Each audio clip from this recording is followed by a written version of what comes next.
Good afternoon, everyone. My name is Ruben Flores Saib, and I'm an Associate Director of Licensing at the USC Stevens Center for Innovation.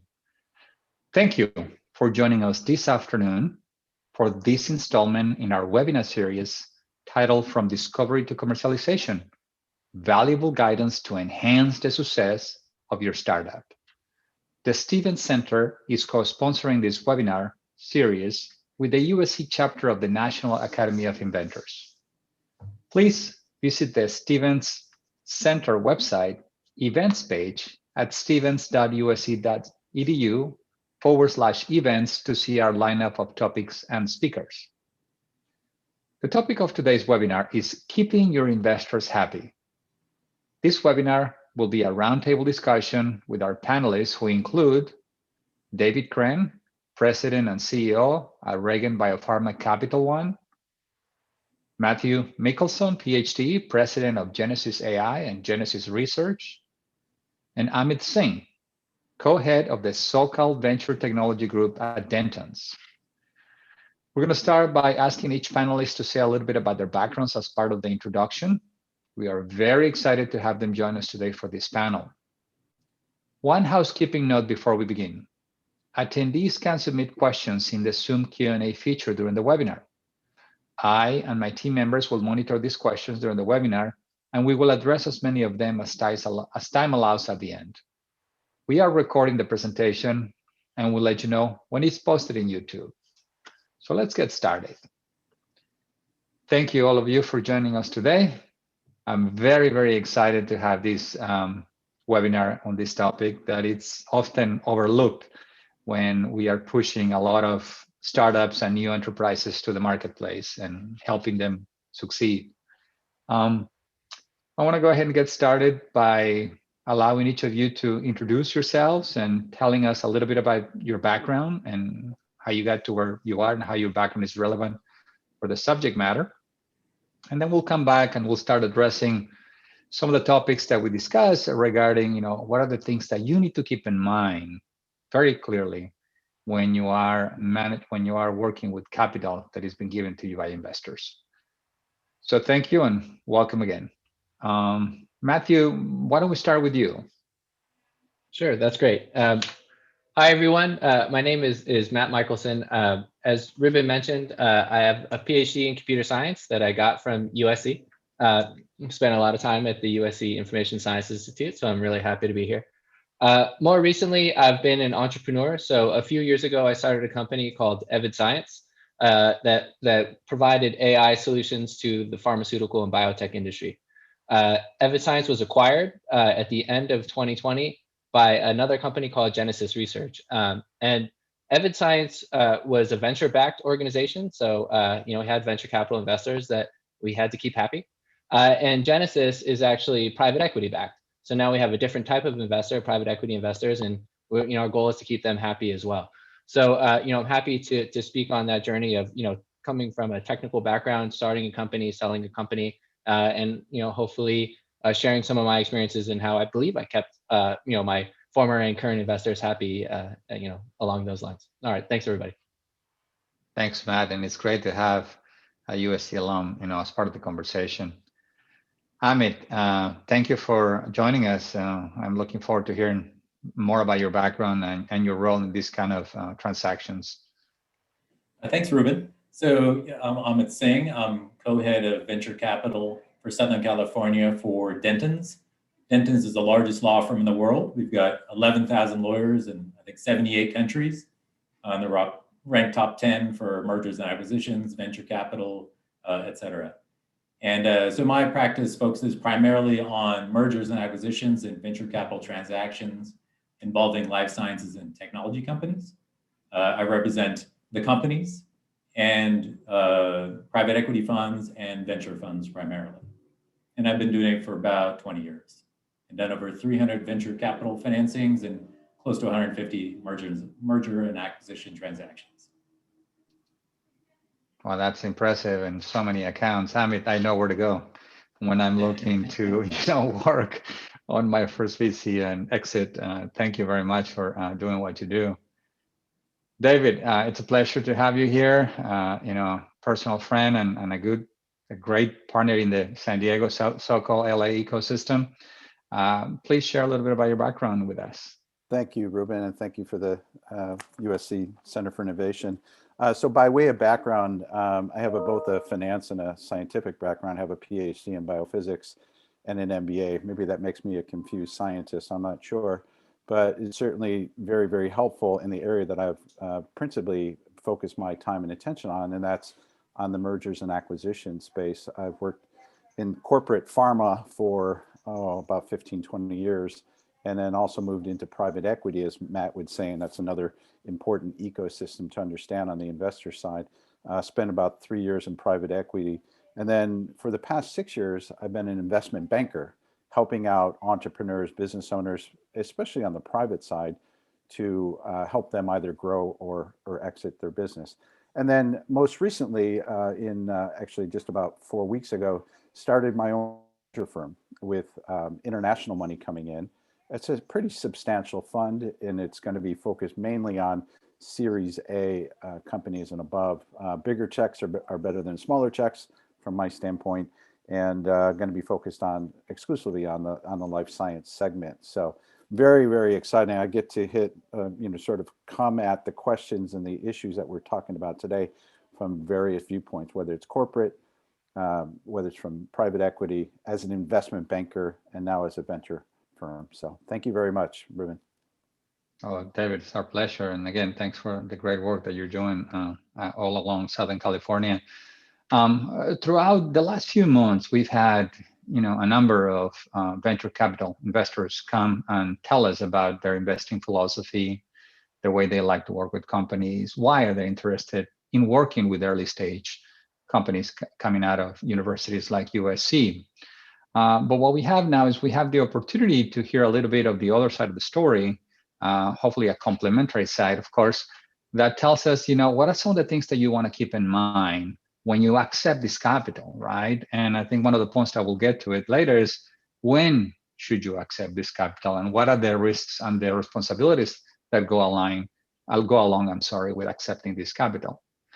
So going back to Matt, as a successful, serial entrepreneur now, what are some of the lessons that you can share right now at high level regarding the two different or the various sources of funding that you got, in terms of some points that you can share with the attendees regarding what is it that you did successfully to keep your investors happy, informed, engaged, whatever you want to share. And then we'll come back as a group discussion to the point. Yeah, that's great. So, in giving this some thought, because VC investors and private equity investors are slightly different. But I think that there are 4 takeaways as I thought about it, that kind of, things I did to keep them happy. So the first one is that you really want to make sure that you're aligned on the expectations that you have with your particular investor, and that you meet them. And so, hopefully you picked your investor with that in mind. So, early stage investors have different expectations than late stage investors, but you really do want to make sure that you have that alignment and constant communication, so that if they're really early, if it's 2 people in a PowerPoint and you've gotten, angel funding, you want to build the product that you said you would. If it's Series A, you want to start getting the sales and scaling the sales. If it's private equity, you're optimizing your costs and your P&L for what they want. So that's really, really important, which is to make sure that everybody's on the same page, and that you as the entrepreneur are exceeding the expectations wherever they may be. The next one that I was thinking about, it's a little bit more tactical, a little bit lower level, and that's really, you should match the style of your investor. So, you shouldn't necessarily expect that they'll come to match your style. If you're someone who only wants to do email, but your investors like to have phone calls, you should call them, right? So think of yourself as you're the service provider to them. So, I had one investor who I liked a lot, and we became very close. And he liked to meet in person every other week in Santa Monica. And we were based in Pasadena. And I would do that. And it was a fantastic opportunity for me to learn. And I think that's another thing that entrepreneurs need to be open to, which is your investors have seen a lot more deals and companies likely than you have. So leverage them and use them in that capacity. The flip side is some investors just want email updates, and they only want to hear from you if something is either going wrong, or you have a big win. And so for those investors, you want to have really clear updates, email updates of metrics, for instance, and then talk to them about things that are going well or not going well. And then, lastly, on the style piece, you really want to have a structured and clear board meeting, so that your investors feel like they know what's going on if they have, board observer or board seat, right? So really do try to match the style. I think a third point that really makes investors happy is that for the most part, investors are not just giving you capital; they're giving you capital plus expertise and advice, and you should use that. So don't be shy. Call your investors if they know customers, ask them questions. They can help you mitigate issues that you have, and they like to do that. Otherwise, they wouldn't be in the roles that they're doing. They would invest in public companies or something like that. So, it keeps them happy and it keeps you happy and you really benefit. So, I guess the takeaway from that is, don't treat this transactionally. It's not just, you shook hands, you got the money and you're done. Really leverage your investors as much as you can as partners. And then the last one, to use a quote that's not mine, but revenue cures all ills. So the number one way to keep your investors happy is to make money. You're in a business, especially a venture-backed business, to grow your business, significantly. And so if you do that, for the most part, your investors will be happy. So do try to make money. That's an excellent point, right there at the end. Revenue cures all ills. I like that a lot. I'm going to use that if you don't mind. I don't know whose original quote that is, but I really like how you really thought about some important, ways to relate to your investors, right? You talked about to be aligned with the type of investment that you get, with the expectation, with this personal style of each of your investors, and also something that we often forget is to use them. That they're not just for capital, but also for advice, connections. All right. And they like to be called. They like, I presume most of them, otherwise they wouldn't be in the business. They like to be called, consulted, or emailed, whatever their style is, to help you succeed. Because if you succeed, they're going to succeed as well. So some really good initial comments on this. And at this point, I want to move to Amit and just ask Amit. There's also the timing of the investment, right? When you first get the investment, when you use your investment, when you report back to the investors, and then you get more or less. There are certain transactions and times where you need to make sure that they're informed of what you're thinking, what you're not thinking about doing. What can you tell us about this universe of different situations that you have observed, when you get involved in any kind of different transaction that you lead? And how that communication with the investors plays an important role. I'm sorry. Well, I guess kind of to dovetail off what Matt was saying, it's about communication. So you want to keep open communication. You don't want to just go to your investors when, I need more money, or there's something occurring. I think ongoing, you have that dialogue with them. You give the pitch to them, and they put in their money. That shouldn't be the last time they hear from you, right? It should, until you need something else. It should be, okay, I did this pitch. This is what I'm going to do. These are the milestones I'm going to hit. This is how we're going to measure success. And then as it goes on, you tell them, okay, here's where we've been achieving what we thought we were going to achieve. Here's where we exceeded. Here's where we fell short. And be thinking about, okay, well, are things going well? And listen to them as you go. But always keep them informed, because when you do have to go out to get more money from them, you don't want to just be telling them, okay, I need more money. Things went south, right? Now we're going to have to pivot.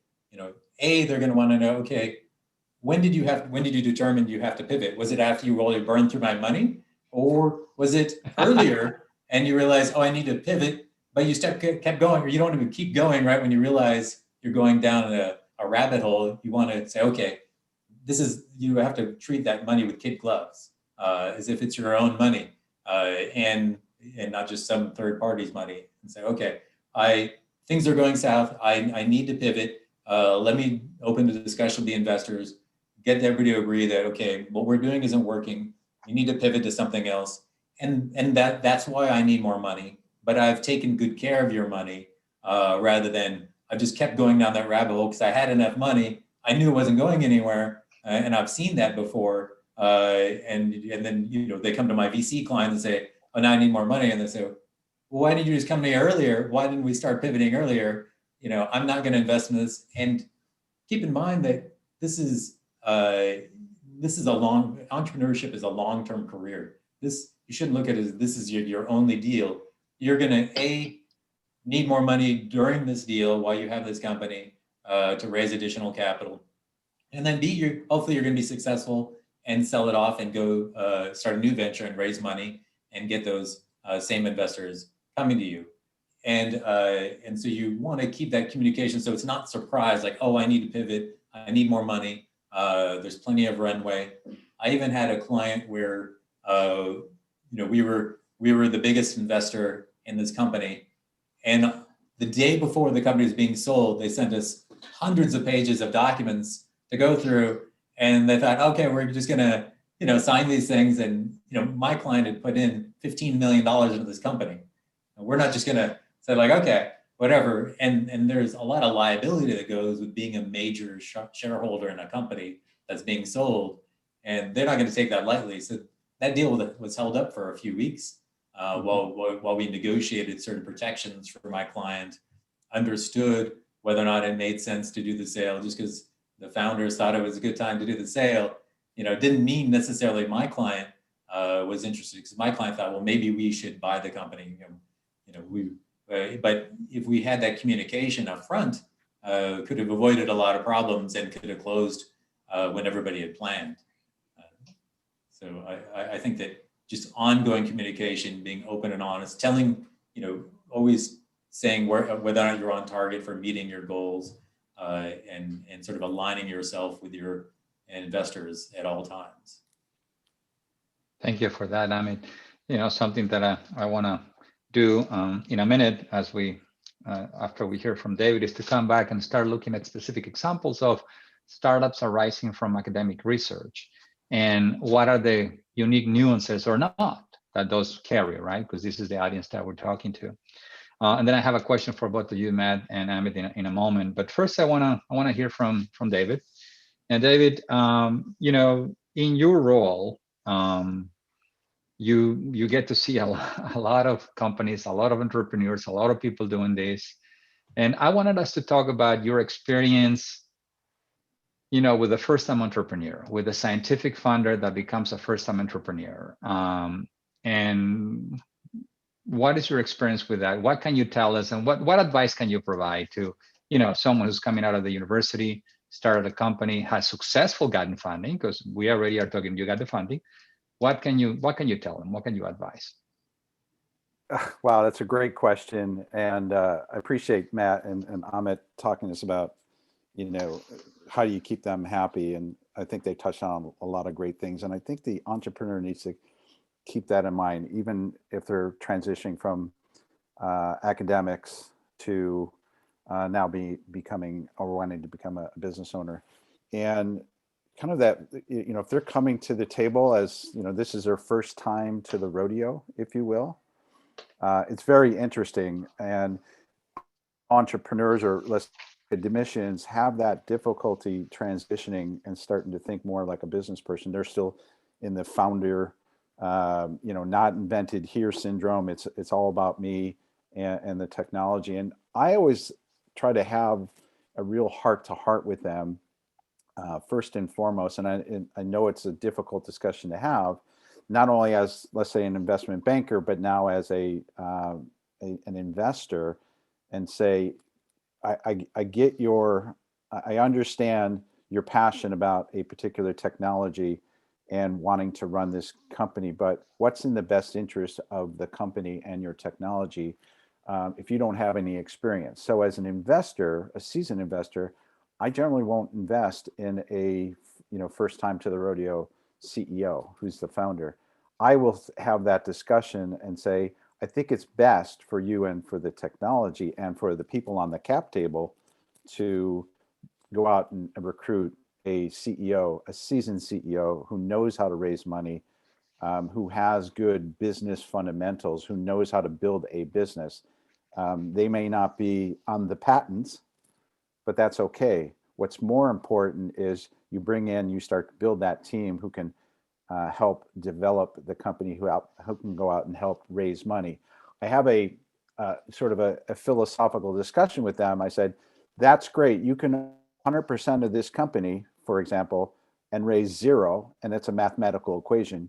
The value is zero. Or I can give up 50% of this company, for example, give it off to an incoming CEO to help you build this company, and you're giving up some equity, but that person's going to raise a heck of a lot more, and it becomes a mathematical equation. Would you rather own 100% of zero or 50% of a lot? And that's how I try to have that conversation. So it's a difficult conversation, but that's what I look for, Ruben, in an investor. As an investor, I want a management team who's going to be able to build a company and go out and raise money. And thank you for that, David. That's a very, very important point. The 10,000 hour rule, right? It takes 10 years to get good at something. And if we're going to run a company for the first time, we're probably not going to do a good job. There are exceptions. I got to recognize there are exceptions. There are exceptional people who are very natural, fit right in, and can do it. But those are the big successes that we hear about, and we don't hear about all the failures, right? And those people that you advise them to surround themselves with and recruit are the people who have some experience keeping the inventors happy, knowing how to have those conversations, right? Knowing what are the investors looking for. A question for Matt and Amit, actually for all three of you. We heard a lot about adjusting ourselves to the investors, the type of money, the type of person. But in your experience, have any investors provided you with a roadmap of what do they expect upfront?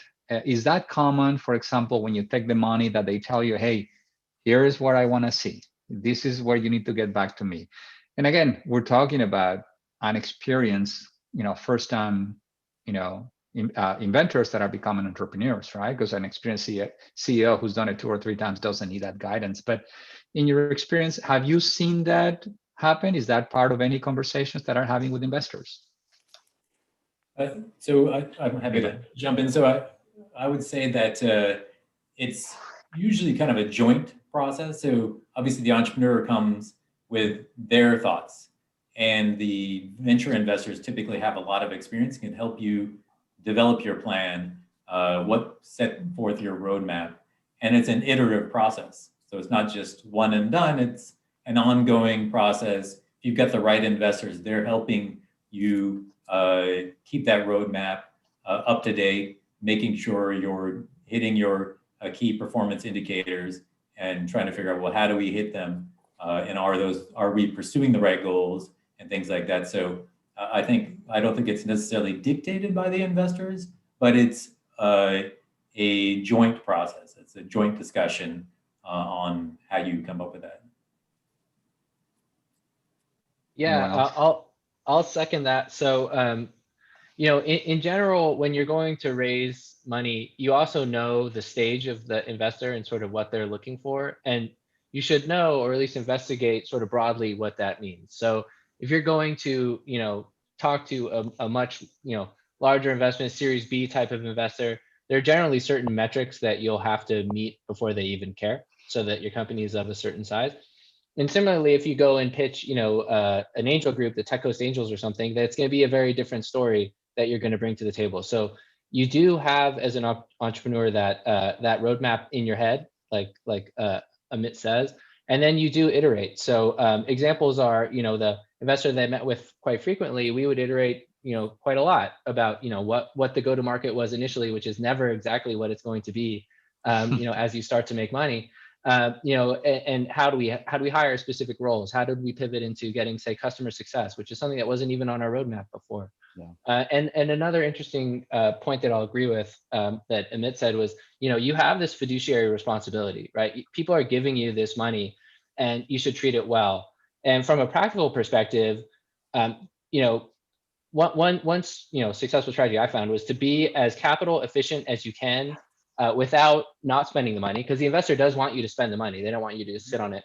but you want to be as capital efficient as you can. So that way, when you do make mistakes and you do have to pivot, you have that money, backing you up, so that can be helpful. Because if you spent it all, like you said, then you have to go and ask for more. So, by having kind of that constant communication and this iterative nature, and then also being responsible with the money you have, that gives you kind of the space to kind of find that product market fit in the early stage. But a lot of it is then also going to be dictated by what stage of fundraising you're at and what those expectations will be.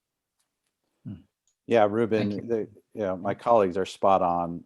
It is a joint process. It's not one way.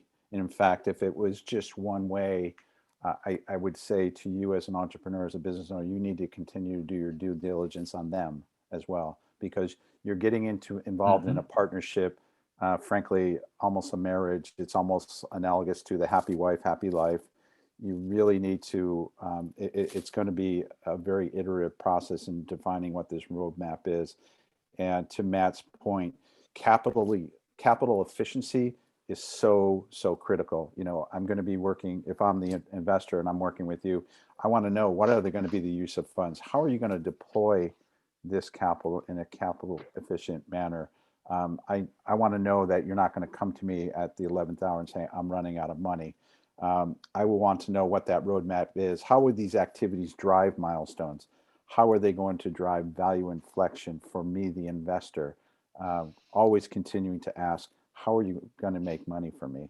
And at the end of the day, I always like to tell entrepreneurs, you can call yourself CEO all you want. At the end of the day, you are a steward of capital. Keep that in mind. And so that's very, very critical. So thank you. As we go through this conversation, something just became actually very evident to me, that I hear these conversations all the time, but I hadn't thought about it in this manner.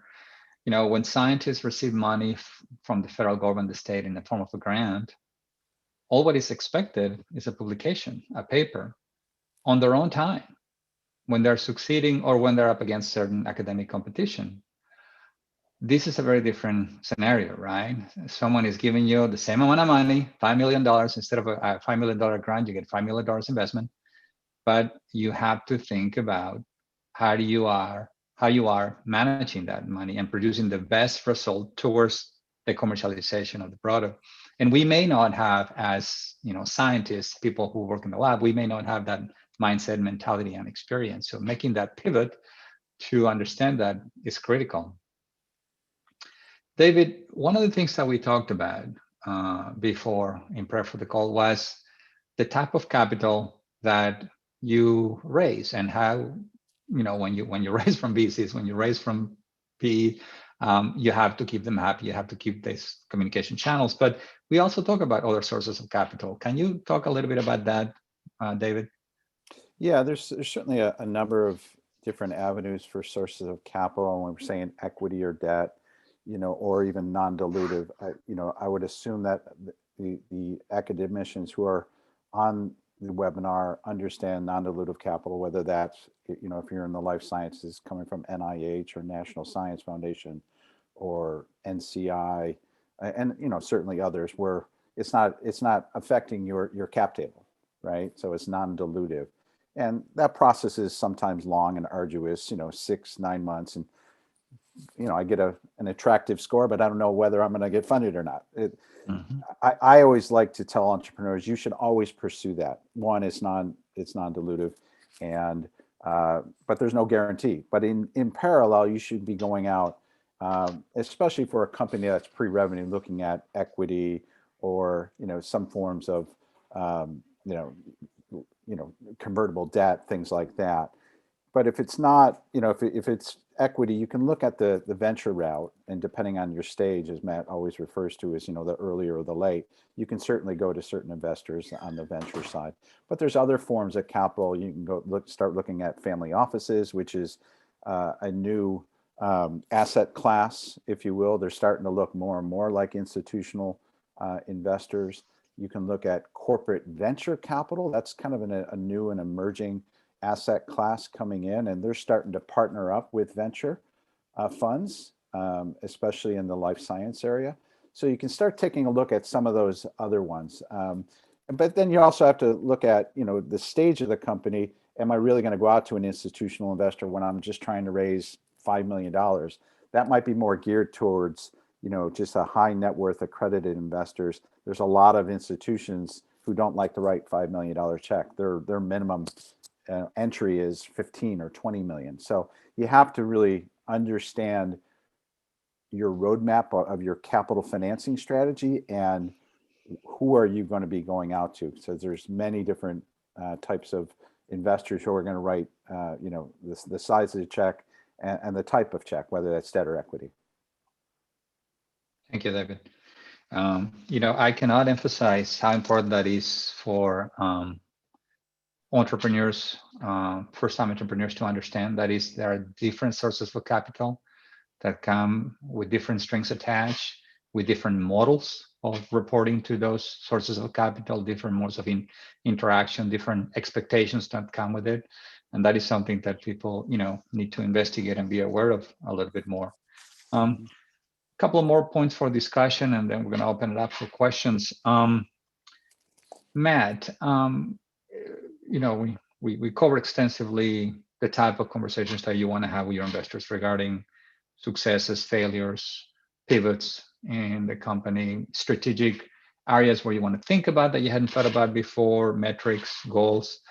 What about things like other areas? Like, are there any conflicts, competing interests, other things that may be happening personally with you or professionally at some level that you need to make sure that your investors are aware of? Are there some things that you can think of that you can share? Yeah, absolutely. So there's definitely the high level discussions to have, like you're talking about. And I think you raise an important point, but I'll just underline it, which is you shouldn't be afraid to deliver bad news either. If you are, then it means that you maybe didn't do as much due diligence as you could have up front. Like, you should have a pretty good and open relationship with your investors. They're partners. You have aligned interests. So, and there are definitely lower level, more strategic discussions that you can have that kind of fall out. They're more tactical, I guess, than strategic, and they kind of fall outside the realm, like you're talking about, like even things as specific as hiring, and roles that you may not have ever hired before.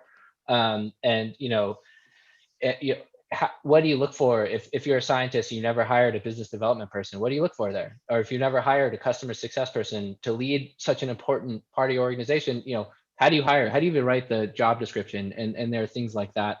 If there are any kind of personal conflicts, sometimes your investors can be a good arbiter of truth. And you can say, look, Jane and Bill are just screaming at each other all the time. They won't listen to me. I don't know what to do. And they can give you a lot of advice there, because it's something that they have experience in handling, or legal things that may come up. If company, ever sends you a cease and desist or something like that, they'll say, don't panic, right? And so, I think that they're a great avenue to kind of settle some of those panic moments that you may have. And if you have the type of relationship where you can talk to people, about personal issues that you're having, then I would say that's probably pretty great. It might be a little bit more rare because they're just not colleagues that you talk to every day. But I would be as honest as you feel comfortable with what's going on in your life, because it's important for the company. And as David says, you're really the chief steward of this capital. And so things that affect that, I think, are probably good things to raise with everybody, really to get help, right? Your investors aren't there to ride on you and yell at you. They're there to help you, because the better that you do in growing this company, the more valuable their investment becomes. So the nice part about all of this is that everybody really is pretty aligned. And so, that's why the communication can be easier, and you should be honest about, all the aspects that could affect that. Thank you, Martin. To dovetail a Go little ahead. bit on what Matt was saying on alignment, Ruben, if you don't mind, I think that Yes, please. thing to keep in mind is that the interests aren't totally aligned between you and, let's say, a venture investor. For example, if you're a venture investor, you're investing, each MD of that venture fund has 10, 12 investments that they manage, and they don't expect everyone to hit. They actually expect most to fail, and because they're diversified. What they want is home runs, right? So they want to invest in your company, invest a lot in your company, have you blow out your business plan, attack the market, and as fast as possible, and then pull the rug out if things doesn't look like it's going to go the way they think it. deploy the rest of the capital somewhere else. You have diversification of what? You're not diversified at all. This is your baby. You invested everything, your time, your career in this one venture, and just keep that in mind that when you do take on professional money like that, you are expected to take it to the next level. And if you want it to be sort of a bootstrapped kind of company and only think about like, oh, we'll just reinvest the profits in the company and grow, that's a great business to have. It's not a venture-backed business. A venture-backed business is high growth, high risk, and most of them are going to fail. But in the end, the internal rate of return on the venture fund is positive if they have a few successes. And so I would just keep that in mind. And then even things like how you structure your investment. You see a lot of convertible notes or safes with a cap, right, on the next round. What that means is that you want to get as high a value on the next round as possible. But like if you didn't have that cap on the next round, then the investors, since they convert at maybe a discount to the next round, if there's not a cap on what their discount on their conversion rate is, then you're not aligned, because their goal would be, let's have this round be valued low and the next one valued high, right? So you want to talk to your advisors and make sure you're structuring the transactions in a way that aligns everybody's interests.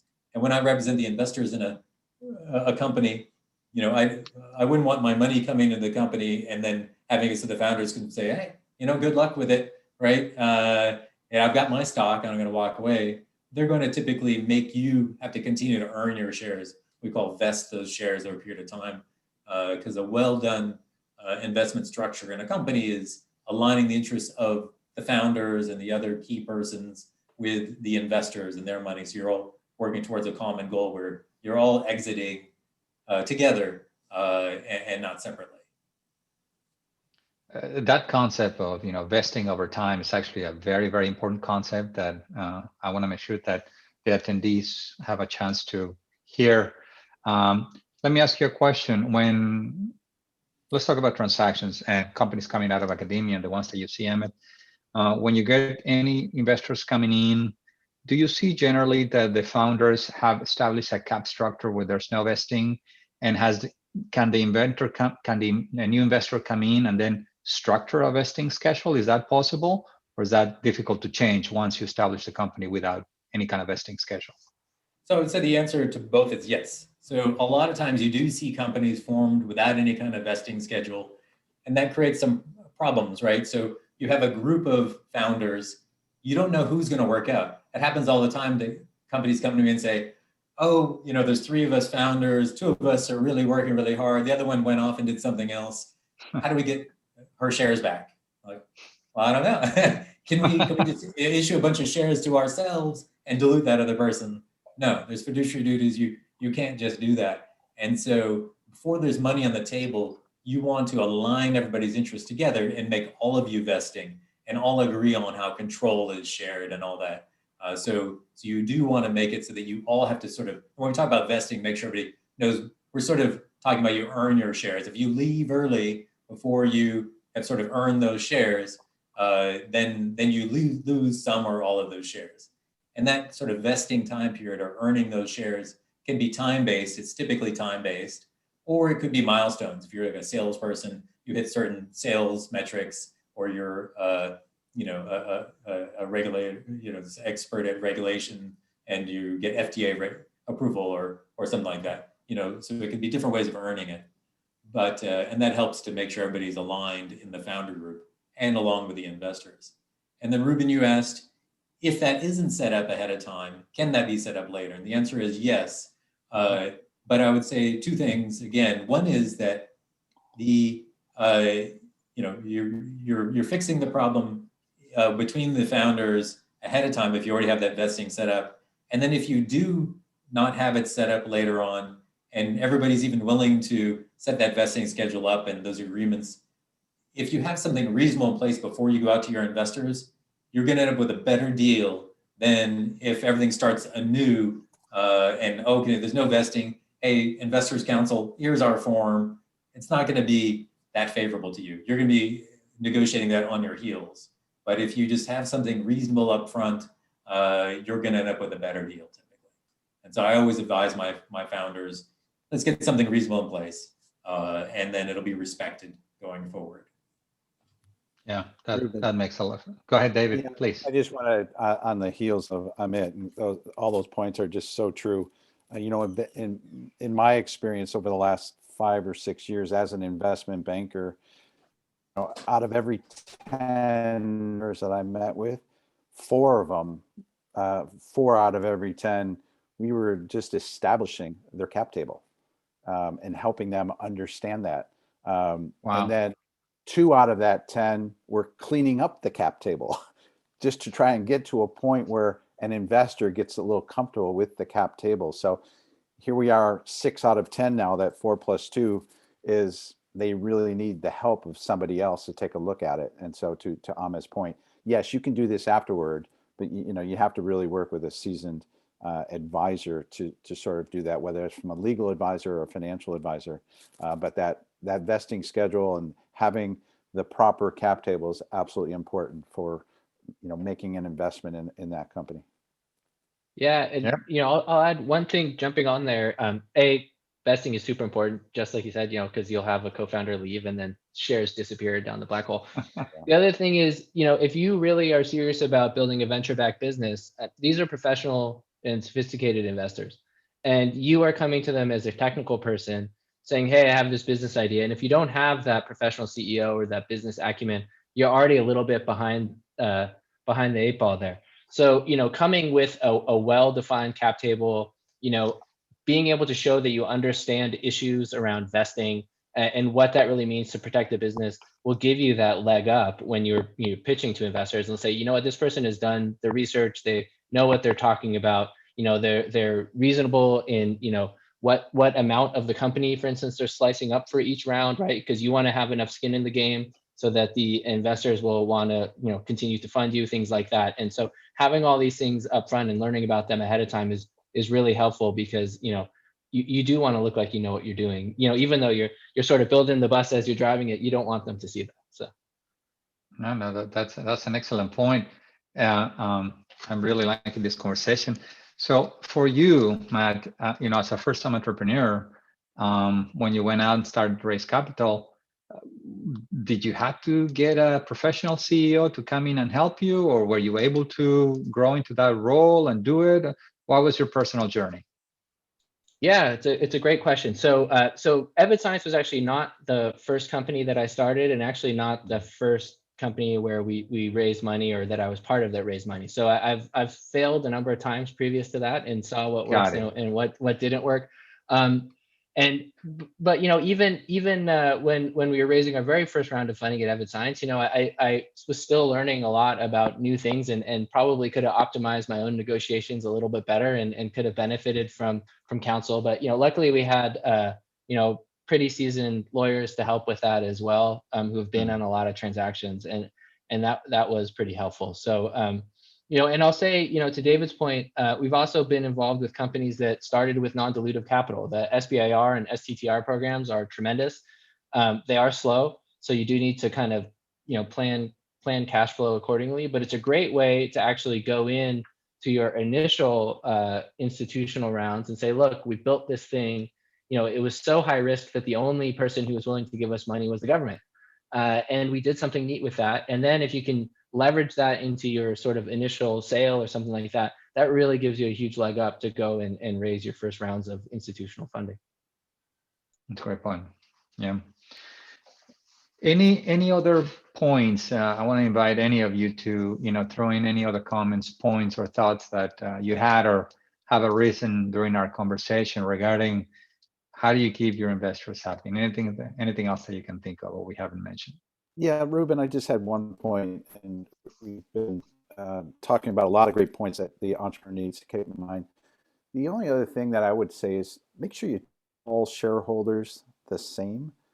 You know, some shareholders might have a bigger place on your cap table, more shares than others, but it doesn't mean you should treat those shareholders at a higher level than others. And you shouldn't ignore the ones that have the small shares here and there. You should really treat everyone the same, provide information to every shareholder at the same time. And it's the only way you're really going to build trust with these shareholders. That's very, very important, because at the end of the day, they're investing money in your business when they see the benefit that they can get. And if they're going to stop funding if they're not going to see that benefit from the business, or they feel like there's some other shareholders who are getting preference versus them. So that's a very, very important point that I think entrepreneurs need to keep in mind. That's a huge point. That's a huge point, David. And go ahead, Amit. And one thing I'd like to add is that being a lawyer, we have these contracts and we spend a lot of time on these contracts.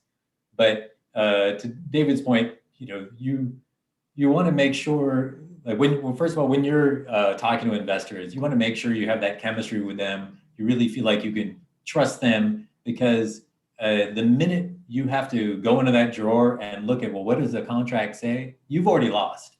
You should never have to look at these contracts again. They're there, us lawyers like them. But from a business standpoint, if you feel like in those negotiations, it seems a little odd, like, okay, well, at least this contract says this, so we don't have to worry about this person being a problem. That's you cannot think that way. Don't rely on those contracts, rely on the relationships. That's the most important thing. It's an odd thing for a lawyer to say, but in the end, the most important thing is the relationship, much more than some contractual right. Once you look at that contract, you're in a losing position. That is another thing for an attorney to say, but it's a welcome comment. That means that you truly support, the business and the business decision by the leaders of the business, which is fantastic. Thank you for that. Well, I don't see any questions yet in the Q&A, and this is for the first time ever.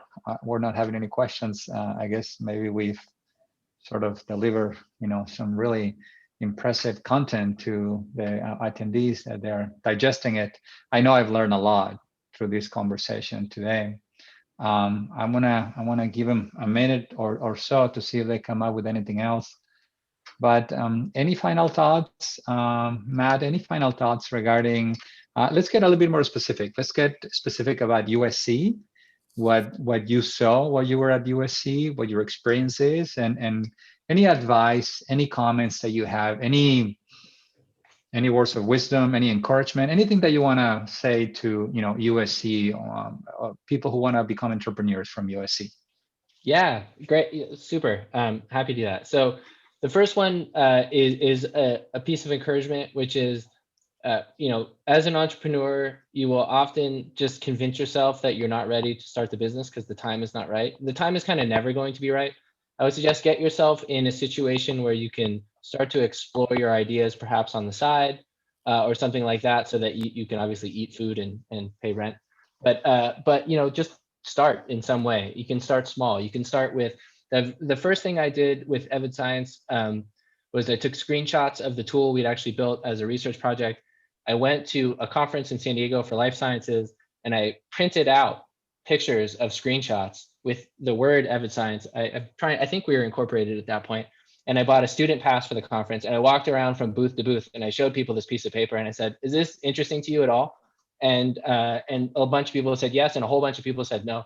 And I took notes, and I realized, where we were starting to, figure out what the value proposition was, how to communicate with these people, what the different parts of a pharma organization and titles were, because I didn't know anything about that.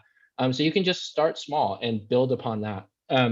Another thing that David said that I think is really important, especially for technical founders, and because probably the scientists have already solved this problem, but if you have a piece of technology and it's very whiz bang, that's great, but that's not a business. So I had one investor tell me a really good piece of advice, which is AI is the feature, it's not the product, right? You need to explain why people should care, for instance, about what your AI is doing. So in the Evid Science case, we could get volumes of data more than you could by reading by hand at orders of magnitude faster, right? And that's really what people care about. They don't care necessarily how that happens, right? The AI is neat it becomes a bit of sizzle in the sales process. But really, you need to understand the value proposition for the technology in order to kind of build the business. You need to communicate that very, very clearly to your investors, and that will keep them happy. And I'll say the last thing I'll mention is that at USC, when I was at ISI, I think within our division while I was there were 4 or 5 startup companies, 2 of which were directly related to our lab. So Craig Knobloch was my advisor, and we had a company that was spun out called Fetch Technologies, which was the first place I ever worked after school, and I liked it a lot. And another company called Geosymbol, which was another information integration over geospatial data. So there was a lot of companies coming out, and just seeing a lot of that was really inspiring, because there are scientists like you and technologists like you, but they're building these companies, and so that was just a really good experience. Thank you, Matt. David, any final thoughts on USC, on startup, academic, founders? Any advice, any comments that you want to share? Yeah, nothing outside, specific to USC, other than there's a lot of great technology at USC that's looking for a place that investors, are loving the technology, the IP that's coming out of there, and they're looking for, strong executives to come out of there so they can put money in and develop either a product and or a service, more products than anything, and being an entrepreneur is fun, but you have to also expect that it's a long journey. This is not, you're not going to solve the world's problems in 6 months. There's a lot of dedication. I love the emotional energy that entrepreneurs have. I love meeting with entrepreneurs. I think I'm a smart guy, but when I meet with these entrepreneurs, I feel somewhat like, gosh, this person's really, really smart, and I want to invest in that, right? So that's important. And just to build off of what Matt's saying, when you keep this in mind when you're going out and raising the funds, one, have a capital financing plan. If it's non-dilutive or if it's equity dilutive, where are you going to get that? And I always like to think, 2 steps ahead. I'm raising this now. What are my next 2 tranches? Where are that going to come from? Have that capital financing plan, and then have your story down. I have the whiz bang technology, as Matt refers to it. Why is it differentiated? What is the problem that you're trying to solve? Why is your technology the solution? Is the market attractive enough? Is it differentiated? And then at the end of the day, who's the team that I'm going to be investing in that is going to develop this to create this great differentiated product? Very, very critical. Thank you. We actually do have a couple of questions that just came in. So I want to ask those questions. One is from Alicia. It says, what are the dangers involved in accepting money from a naive investor? One that has a lot of enthusiasm, maybe money from trust funds and buddies or like background, but not particularly knowledgeable or astute about the business technology. That's a great question. Anybody wants to? Perfect for Amit, our legal. So, you always, to the extent possible, want to take money, sort of the smart money, right? And there's a couple benefits of the smart money. One is that they can help you build your business and grow your business. They are your advisors, and also they can impress people, right? So if you've got somebody impressive that invests in your business, well, then maybe more people want to do deals with your business or do follow-on investments. Another thing, sort of taking money from friends and family in particular, if you're a Thanksgiving dinner and your deal is going south, that's not going to be a comfortable dinner for you. So I think you want, to the extent possible, some distance between you and the money, funding your business. And then also, those folks won't have the capital to put into later rounds, and they won't be able to help support the business in the long run. And they also may not understand the terms of the deal they've gotten. And that just can create problems. Like I mentioned before, you don't want to ever look at that contract. You want it, so that relationship is important, but it's also, which you would have with your friends and family, but it's also important that they just understand the risks involved and what their rights are and what they aren't. And so you don't have to sort of explain it to them, because they should know that they have the more likely outcome is they lose all their money. That is something they need to understand. Those are excellent points, actually. That a great answer. I want to try to squeeze in one more question. We're at 3 minutes out. This is for Matt. Matt, how did you decide when to take capital, and what was the most important lesson from the failed companies? Those are great questions. I'll try to give compressed answers given the time.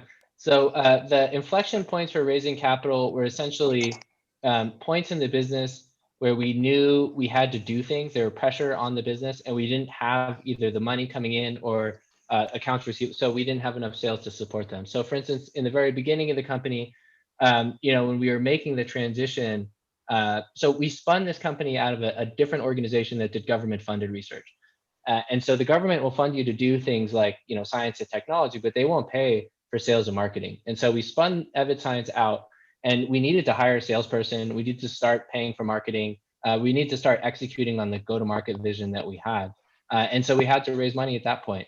And then, once the business started to take off and we started to get contracts, we need to hire more people. And so at that point, we then raised more money. And, the story there was that, sales were coming faster to larger customers for larger amounts. And so we start to feel that pressure. And really, you can look at the capital as a way to kind of meet that demand that's coming to you. So you'll sort of know that you need the money when you start to feel kind of those external pressures building. Okay, I have to get the salesperson. I have no other way to pay for it. Or I have to grow the team, but the contracts aren't coming in fast enough. But the demand is there if I can go and meet it. And I'll say, within reason, in terms of valuation, raise more than you think you need, probably, because you're going to make mistakes and you're going to have to pivot. And even if you're extremely, capital efficient, fiscally responsible, you'll still need that extra money. So worry less about the few percentage points that you may be giving up in equity and care more about the cold hard cash in the bank in those situations, I would suggest. And then the lessons learned, I think the biggest thing that I've learned was really the value proposition and use case argument. So, as a computer scientist, we built a number of cool things we thought would be really cool technologies that never really made it to market as a good product because they weren't solving a problem that people care about. So, sometimes you have a problem in search of a solution instead of vice versa, or sorry, solution in search of a problem instead of vice versa. And you really do want to understand what the pain point is and address the technology to that pain point, rather than just trying to have this really cool thing, which can be really cool, by the way. And it's not to dismiss the piece of technology, but it just may not be a business. And that was actually a really hard lesson to learn. And it took a few tries. But when you kind of have that kind of, they call it product market fit, when people start to really care about what you're doing and will pay you, pay for it, it's pretty cool, and you'll feel it right away. Words of wisdom. I've always liked to say that a good symptom of a product or a service is that someone is willing to pay you for it. So once you start getting that, I want to keep on this. Someone's willing to pay money for this kind of stuff. Very good. Well, it's been a real pleasure. We're at time. It's been just a terrific pleasure to have this conversation with all three of you. I cannot thank you enough for your participation. And just before we go, I need to say that we invite everyone else to join us next Wednesday, March 24 at 2 p.m. for a Meet the Investors presentation with Jimmy Kan of Anzu Partners. So stay tuned for next Wednesday. Matthew, Amit, David, thank you so much. Again, this has been fantastic. This will be recorded and available. We'll see you guys next time. Thank you. Take care. Thanks, Ruben.